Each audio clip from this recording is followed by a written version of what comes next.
उत्तराखंड, जिसे हम सब देवभूमि यानी देवताओं की भूमि के नाम से जानते हैं, वो आजकल कुछ अलग ही वजहों से चर्चा में है। हाल के दिनों में वहां सांप्रदायिक तनाव की कई घटनाएं हुई हैं। तो सवाल ये है कि क्या ये सब बस अलग-अलग घटनाएं हैं या इसके पीछे कोई बड़ा पैटर्न छिपा है? चलिए, इस पूरे मामले की तह तक चलते हैं। ये शब्द कोटद्वार के रहने वाले मोहम्मद दीपक के हैं। उनका ये एक बयां एक बहुत बड़ी बहस का सेंटर पॉइंट बन गया, जो पहचान और धर्म जैसे सवालों को सीधे हमारे सामने लाके खड़ा कर देता है। देखिए, एक तरफ उत्तराखंड की वो तस्वीर है जो हमारे जहन में बसी है, एकदम शांत घाटियां, पवित्र नदियां। और फिर दूसरी तरफ एक और हकीकत है जो हाल ही में सामने आई है, गलियों में जलती दुकानें और चारों तरफ फैला एक तनाव का माहौल। तो आखिर इस तनाव की चिंगारी भड़की कहाँ से?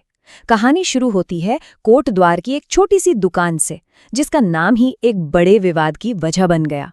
तारीख थी 26 जनवरी। कोटद्वार में एक 30 साल पुरानी दुकान को सिर्फ उसके नाम की वजह से टारगेट किया गया। जब भीड़ दुकान के मालिक पर नाम बदलने का दबाव डाल रही थी, तो अक्की नाम का एक लड़का बीच बचाव करने आ गया। जब उससे उसका नाम पूछा गया तो उसने जवाब दिया, मोहम्मद दीपक।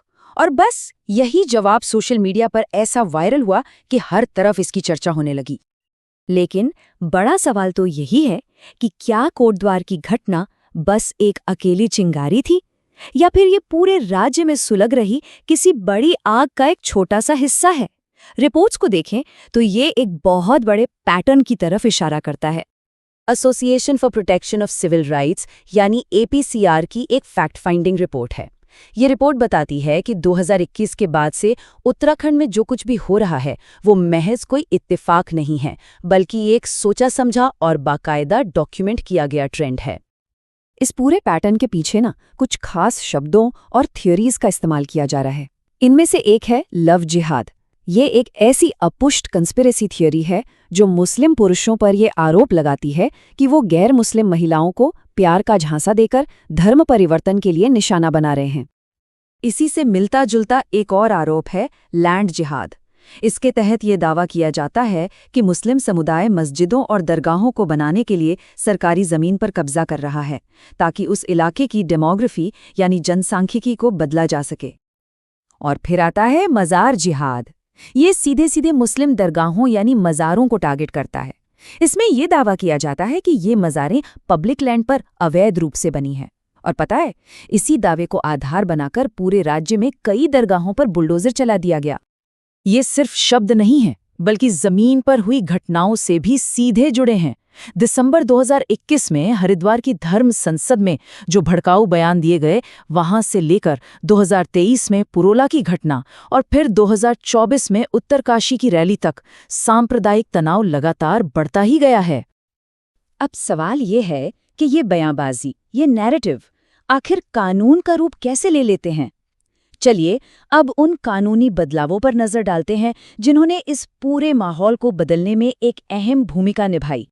पिछले कुछ सालों में उत्तराखंड में कई नए कानून लाए गए और पुराने कानूनों में भी बड़े बदलाव किए गए। इसमें यूनिफॉर्म सिविल कोड यानी UCC और धर्मांतरण विरोधी कानून जैसे बड़े बदलाव शामिल हैं। रिपोर्ट्स में ये आरोप लगाया गया है कि इन सभी कानूनों ने मिलकर एक ऐसा ढांचा तैयार कर दिया है जो भेदभाव को बढ़ावा देता है। इसका एक बहुत बड़ा उदाहरण है अल्पसंख्यक शैक्षणिक संस्थान विधेयक। इस बिल के बाद मदरसों पर कंट्रोल समुदाय के हाथ से निकलकर सीधे सरकार के पास चला गया। अब आप फर्क देखिए, जहां पहले बोर्ड में 13 में से 9 सदस्य मुस्लिम होते थे, वहीं अब जो नई अथॉरिटी बनी है उसमें 12 में से सिर्फ 1 सदस्य मुस्लिम होगा।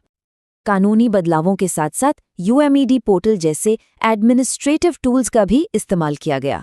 सुनने में तो ये एक सीधी साधी ऑनलाइन रजिस्ट्रेशन की प्रक्रिया लगती है ना, लेकिन रिपोर्ट के मुताबिक इसमें सदियों पुरानी वक्फ संपत्तियों के लिए ऐसे डॉक्यूमेंट्स मांगे गए जिन्हें जुटाना लगभग नामुमकिन था। तो नतीजा क्या हुआ? सैकड़ों संपत्तियां रजिस्टर नहीं हो पाए और उन्हें अवैध घोषित कर दिया गया, जिससे उन पर डिमोलिशन का खतरा मंडराने लगा। और इस पूरी प्रक्रिया का जो नतीजा निकला वो सच में चौंकाने वाला था। रिपोर्ट के अनुसार सिर्फ 6 महीने के अंदर 300 से ज्यादा मुस्लिम दरगाहों और मज़ारों को अवैध बताकर तोड़ दिया गया। लेकिन इन आंकड़ों और कानूनों के शोर में हम अक्सर उन लोगों को भूल जाते हैं जिनकी जिंदगी इस सबसे हमेशा के लिए बदल गई। इन सब का जमीनी स्तर पर लोगों पर क्या असर हुआ?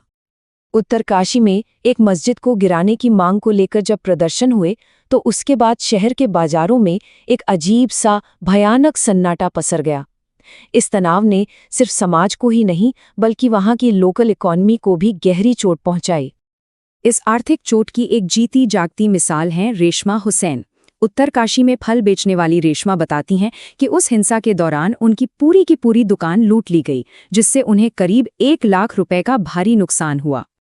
और तसीम अहमद की कहानी तो और भी ज्यादा हैरान करने वाली है। सोचिए, गौचर में 45 साल से रह रहे उनके परिवार को सिर्फ एक पार्किंग के छोटे से झगड़े के बाद आधी रात को अपना घर बार छोड़कर भागना पड़ा। रिपोर्ट के मुताबिक एक छोटे से पर्सनल झगड़े को सांप्रदायिक रंग दे दिया गया और पूरे परिवार को निशाना बनाया गया। चमोली की ये तस्वीर अपने आप में बहुत कुछ कह जाती है। एक पुलिस अधिकारी बस खड़ा देख रहा है और एक मुस्लिम की दुकान का साइन बोर्ड हटाया जा रहा है। ये तस्वीर उस इलाके में मुस्लिम बिजनेस को जबरन बंद कराने और उनकी पहचान मिटाने के आरोपों का एक प्रतीक सी बन गई है। तो इन सब घटनाओं, कानूनों और इन दर्दनाक कहानियों को जब हम एक साथ जोड़कर देखते हैं तो एक बहुत बड़ा सवाल खड़ा होता है, आखिर उत्तराखंड का भविष्य क्या है?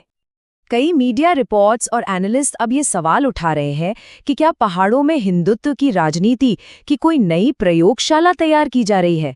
क्या उत्तराखंड एक ऐसा मॉडल बन रहा है जिसे भविष्य में शायद दूसरी जगहों पर भी दोहराया जा सकता है? लेकिन इस सारे तनाव और शोर के बीच उत्तराखंड की एक और पहचान भी तो है, और वो है सदियों से एक साथ शांति से रहते आए समुदायों की पहचान। उत्तरकाशी की रात की ये तस्वीर उसी शांतिपूर्ण सहअस्तित्व की याद दिलाती है जो आज दांव पर लगा है। तो आखिर में सवाल बस यही बचता है कि अपनी साझा विरासत के लिए मशहूर इस देवभूमि का भविष्य क्या तय करेगा? आपसी संघर्ष या फिर पुराना सह अस्तित्व?